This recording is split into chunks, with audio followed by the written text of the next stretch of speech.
अब बेटा इस प्रॉब्लम में कहा गया है कि this is the circum centre of a triangle. तो पहले सर्कम सेंटर सबको आता है कि नहीं आता? सर्कम सेंटर पहले मैं आपको यहाँ पे साइड में समझा दे रहा हूँ। इससे पहले भी कई प्रॉब्लम में समझाया है। सर्कम सेंटर क्या होता है?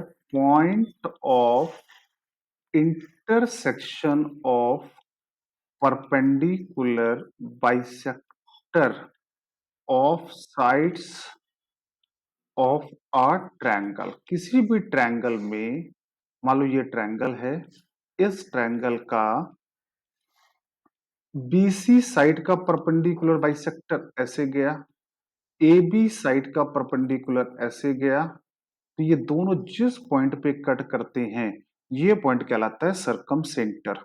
और दूसरी बात, इस सर्कम सेंटर की डिस्टेंस तीनों वर्टेक्स से बराबर होती है। मतलब O A equal to O B equal to O C. मतलब O A is equal to O B is equal to O C. हमें इसी कॉन्सेप्ट का यूज करना है। जैसे हम इस कॉन्सेप्ट का यूज करेंगे आंसर आ जाएगा। तो आपको पॉइंट ए गिवन है क्वेश्चन में, या गिवन है 5 comma A by 4। A given है, हाँ ए भी गिवन है। ए कितना है? ए कॉमा -2। बी गिवन है, बी भी गिवन है, ए कॉमा 6। तो हम लोग यहाँ पे चाहें तो ओ ए बराबर ओ बी लगा लें। हमारे पास केवल एक ही अननोन है, स्मॉल ए। स्मॉल ए की वैल्यू आ जाएगी। तो ओ ए स्क्वायर बराबर ओ बी स्क्वायर कर लेते हैं। तो ओ ए की डिस्टेंस निकालना, डिस्टेंस फॉर्मूले से सबको आता होगा, ए -5 का होल स्क्वायर और ए बाई 4 +2 का होल स्क्वायर बराबर ओ बी स्क्वायर। तो ए -5 का whole square 6 minus A by 4 का होल स्क्वायर। करेक्ट है, ये आ गया। अब इसको सिंप्लीफाई करते हैं। अब इसको सिंप्लीफाई करते हैं तो ये आता है a square plus 25 minus 10 a. ये आएगा आपका a square by 16 plus 4 plus a by 2, 2ab। तो ए आएगा केवल बराबर a square plus 25 minus 10a plus 36 plus a square by 16 minus 2ab, 2 into 6 into a by 4। Clear? तो a square से ए square 16, ए square से ए स्क्वायर बाई 16 कैंसिल हो गया। -10 से -10 ही कैंसिल हो गया। अब केवल ए का टर्म कहाँ बचा? एक ये बचा और एक ये बचा। तो ये तो आ गया 6 दूनी 12, 3 -3 ए यहाँ ट्रांसफर हुआ तो आया 4a। ये आया 29 और ये 25 और 26, तो ये आया 41, 61। तो 4a बराबर आया 61 माइनस 29। तो ये 32 आ गया 4a बराबर। तो a की वैल्यू आ गई 8। अब a की वैल्यू 8 आ गई। अब क्वेश्चन में क्या क्या पूछा गया है? अब a की वैल्यू 8 आ गई, मतलब आपके पास तीनों वर्टेक्स सब कुछ आ गया। अब alpha denote the circumradius. Circumradius का मतलब क्या हुआ? आपको ओ ए की वैल्यू निकालनी है, या ओ बी की वैल्यू निकालनी है, या ओ सी की वैल्यू निकालनी है। तो ओ ए की वैल्यू निकाल, तो ए की वैल्यू आपके पास आ चुकी है, स्मॉल ए की वैल्यू आ चुकी है 8।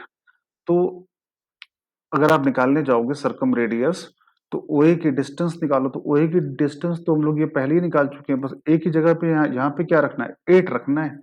अरे यही तो ओ ए था।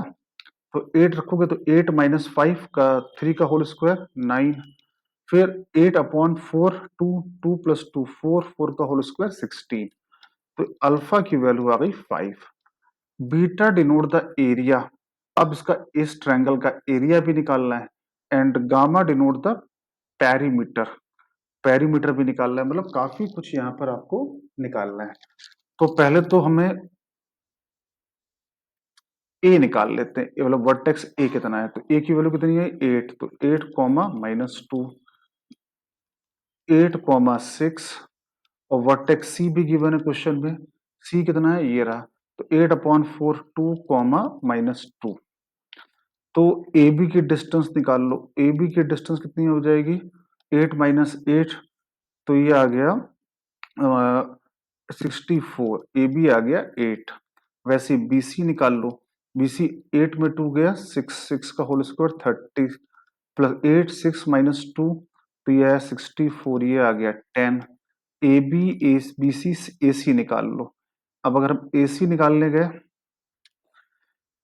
तो 8 - 2 6 का होल स्क्वायर 36, तो ये आ गया 6 6 8 10।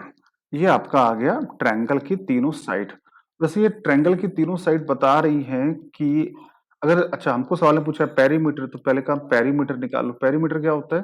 तीनों साइड का सम। तो A B plus B C plus C A, तो कितना आ जाएगा? 8 + 10 + 6, तो ये आ गया 24। अब आपको बीटा निकालना है। बीटा क्या होता है? एरिया।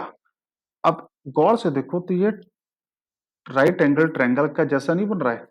बी सी कितना आ रहा है? 10। ए बी कितना है? 8। और ए सी कितना है? 6।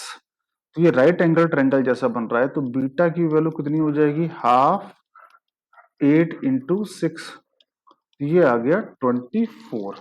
आई थिंक सबको बात पे बात समझ में आ गई होगी। अब क्वेश्चन में क्या पूछा है? Alpha plus beta plus gamma. तो अल्फा आया था आपका 5, अल्फा क्या था? सर्कम रेडियस थी। बीटा आपका आया है एरिया 24, और गामा आपका आया है पेरीमीटर। तो पेरीमीटर पे कितना है? 24। तो आंसर इज 53। आई होप सबको यहाँ पर सर्कम सेंटर का कॉन्सेप्ट यूज हुआ है, सबको अच्छे से समझ में आया होगा।